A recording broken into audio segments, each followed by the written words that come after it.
It's time for the mic drop. I end each show going deep on one topic affecting our community in hopes we can all learn a little more. Now, I was out of the office for a couple of days last week, so I didn't receive the news of the Van Ness shooting in real time like many of you guys did, but I'm sure we experienced the same feelings.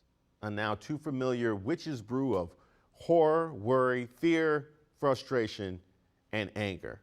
And once again, we're left with the same tiresome questions. Why did this happen? How did this happen? Why does it keep happening? And how do we stop it from happening again?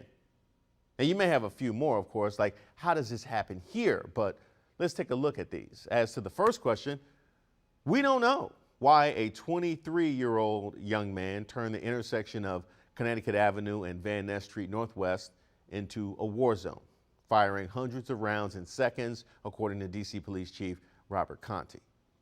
We do know it was purposeful, but we don't know why. We don't know why he felt the need to set up what looked like a sniper's nest, complete with 9 guns and a mountain of ammunition. We don't know what role, if any, the Edmund Burke School and the children within it plays in all of this. And because he took his own life, we probably never will. So the answers will be left to speculation and agendas. Now, as to how, you've heard it said before, but it bears repeating.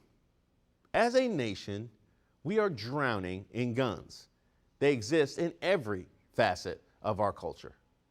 Tools designed expressly for the purposes of killing, receiving the barest minimum of oversight. And I'm not being hyperbolic when I say that in some cases it's legally easier to obtain a gun than it is certain medications, and it can definitely be a whole lot cheaper. Why does it keep happening? Well, go back and listen to what I just said. Pay attention to the parts about the drowning and the culture. Now, how do we stop it from happening again? We don't. And we won't, not unless and until we demand that our political leaders put aside their fealty to the Second Amendment and, more importantly, corporate lobbying dollars and implement strong gun controlling legislation. So I am not holding my breath. And since I'm rolling, let's go ahead and hit how does this happen here? The scary truth is it can happen anywhere. A mall, a movie theater, an elementary school, a church, or any street, including the one you live on. That is the price of admission that we are asked to pay daily in America. And there is no age restriction on the ticket.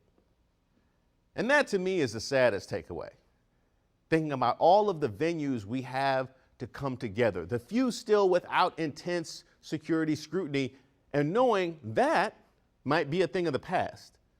With that freedom in our society comes danger.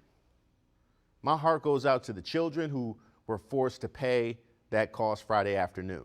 My heart goes out to their families. My heart goes out to everyone caught in those moments, and my heart goes out to our community. I'm tired of the cost.